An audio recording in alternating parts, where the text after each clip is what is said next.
Hari ini saya, Dr. Andus Ambronsius, IM Nababan MM, akan membacakan klarifikasi atas kejadian yang saat ini sedang viral di Indonesia, di mana atas postingan saya di Facebook atas nama Ambronsius Nababan.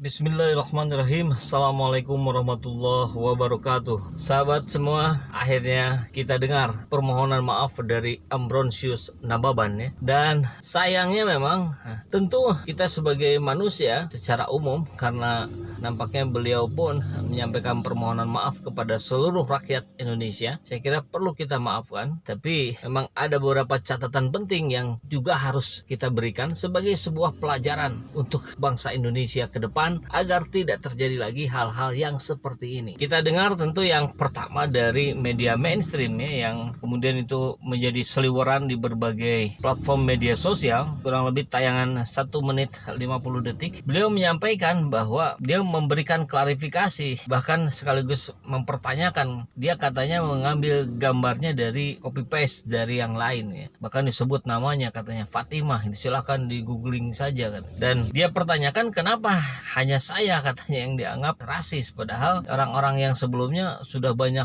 foto-foto berseliweran ternyata tidak dianggap rasis. Ini lucu ya. Saya kira itu bukan bentuk permohonan maaf, jauh dari bentuk permohonan maaf. Itu adalah bentuk pembelaan diri, mencari pembenaran, atau bahkan mencari kesalahan orang lain, ditimpakan kesalahannya kepada orang lain. Tentu ini bukan tindakan yang bijaksana dari seorang Ambronsius Nababan yang selalu menyebut-nyebut gelarnya ya, Dr. Andus Ambronsius Nababan MM, Ambronsius M Nababan MM, apalah lengkapnya. Klarifikasi dari Dr. Andus Ambronsius IM Nababan MM. Dan itu diulang-ulang kalau di klarifikasi yang ditayangkan di kanal YouTube Wijaya Cahyadi kalau nggak salah ya nama akun channelnya. Nah, di tayangan 1 menit 50 detik itu dia membela diri, dan tentu itu sekali lagi bukan bentuk permohonan maaf, tapi memang ada klarifikasi yang lebih panjang, dan di situ ada permohonan maaf di kanalnya Wijaya Cahyadi tadi. Di situ dia menyampaikannya dengan membacakan tulisan yang mungkin tentu sudah dipersiapkan sebelumnya agar tidak salah ngomong ya, tidak salah ucap. Saya pikir itu hal yang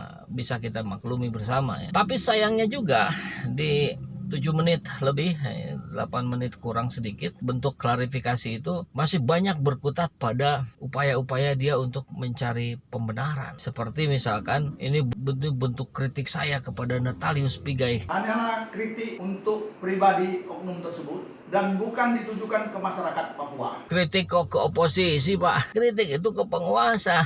Kalau oposisi ya itu kan justru oposisi lah yang tugasnya mengkritisi. Bahkan orang-orang yang di internal kekuasaan pun kemudian mengkritisi kekuasaan, ya itu namanya otokritik. Itu bagus. Tapi kalau sekarang kemudian oposisi yang dikritik, kan lucu gitu. Kritikan itu kan mau salah mau benar itu diterima, itu diakomodir, nanti kemudian dipilah. Ini kritik yang masuk akal, ini kritik yang tidak masuk akal, ini kritik yang harus ditindaklanjuti, ini kritik yang tidak perlu ditindaklanjuti. Kan begitu rumusan penguasa yang efektif ya. Dan tentu kita berharap efektivitas dari kinerja penguasa hari ini, dan kritikan adalah salah satu suplemen atau bahkan bisa menjadi obat untuk memperbaiki kinerja penguasa. Nah, tapi oke, sudahlah. Ambronsius Nababan mengkritisi Natalius Pigai. Itu pun bukan kritik, itu bulian. Kalau mengkritik ya seperti yang Anda sampaikan di klarifikasi itu, dan sampaikan secara langsung kalau Anda kenal.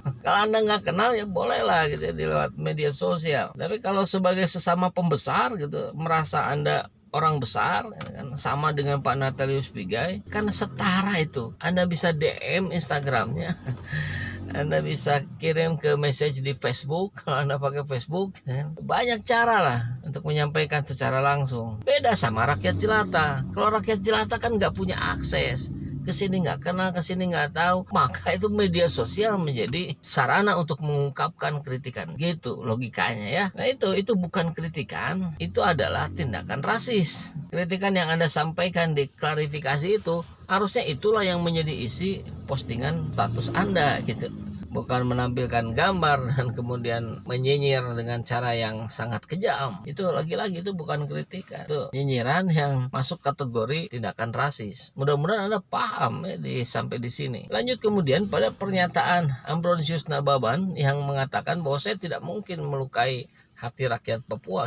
Apalagi saya sudah puluhan tahun saya di Papua, sering juga bertarung, termasuk pernah caleg dari sana. Kan nggak mungkin mengkhianati atau menghina rakyat Papua kan, itu jauh sekali lah. Apalagi melakukan rasis, itu sangat tidak masuk akal. Nah justru ini pendapat rakyat saja ya, rakyat jelata. Justru di titik itulah yang memungkinkan Anda menghina Papua sebetulnya. Ini dalam logika saya saja ya, Anda menghina, Anda ikut merendahkan masyarakat Papua karena Anda sudah nyaleg di sana tapi gagal menjadi anggota dewan. Kan kemudian ada rasa kecewa, marah. Itu sebetulnya kan masih dalam batasan normal ketika itu tidak menjadi sebuah tindakan yang kriminal. Akhirnya kita banyak lihat lah caleg-caleg gagal itu yang sudah nyumbang karpet ke masjid, karpetnya diambil lagi. Kan situasi-situasi begitu tuh banyak gitu. Jadi kalau Anda kemudian kecewa kepada masyarakat Papua karena Anda tidak terpilih dari dapil sana, ya sebetulnya wajar juga gitu. Jadi kan kemungkinan Anda secara sadar ataupun bahkan tidak sadar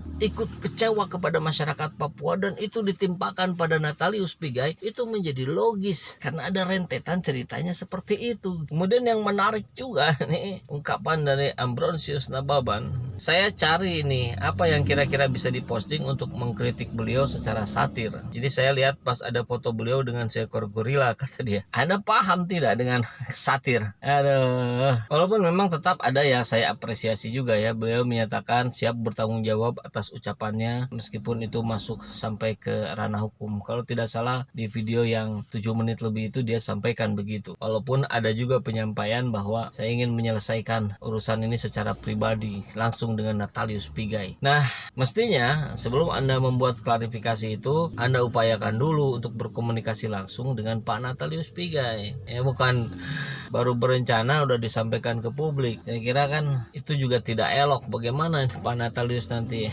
mendengar kalimat Anda barusan? Kan Anda tidak gentleman gitu. Harusnya sebagai seorang kesatria Anda hadapi dulu, Anda datangi dulu secara personal Pak Nataliusnya sebelum Anda bicara di publik. Jadi apa yang Anda sampaikan ke publik itu menjadi lebih kuat dasarnya. Ya apalagi Anda punya background seorang guru, bahkan pernah menjadi kepala sekolah, kan tentu ini mencoreng juga citra profesi guru ya, bukan hanya citra pendukung Jokowi, bukan hanya citra Jokowinya sendiri, tapi bahkan profesi guru ikut Anda coreng. Nah, tapi ya kembali ke di awal video tadi, saya kira rakyat jelata secara umum mayoritas akan memaafkan atas kehilafan karena ya manusia tempatnya khilaf dan lupa. Terlepas dari persoalan ini kemudian akan diusut masuk ke ranah hukum, itu tentu persoalan lain. Karena kita dengar juga staf kepresidenan bahkan sampai di hari ini sudah berbicara gitu bahwa itu harus segera diproses oleh kepolisian. Dan sekali lagi saya kira seperti di video-video sebelumnya saya sampaikan berulang kali bahwa ya kami mohon buat sahabat-sahabat semua yang berada di Papua atau warga Papua yang berada dimanapun untuk mampu menahan diri, bersabar, karena ini segera diproses. Saya kira pemerintah dan aparat penegak hukum pun akan memprosesnya dengan cepat dan tegas. Jadi kita percayakan kepada aparat penegak hukum, tapi kita sekaligus pantau gitu. Kalau memang aparat penegak hukum di tengah-tengah kemudian menjadi tidak jelas penanganannya, maka itu yang harus kita dorong lagi. Saya kira itu fungsi dari partisipasi aktif rakyat jelata hari ini. Mudah-mudahan ke depan Indonesia semakin baik, jauh dari tindakan-tindakan rasis, dan tentu Papua akan tetap menjadi bagian dari Indonesia dan terus semakin membaik kondisinya sampai dengan tercapainya kesetaraan dengan wilayah-wilayah lain, terutama dengan Jawa. Salam Projamin. Projamin. Tahu. Projamin. Tahu. Projamin. Tahu.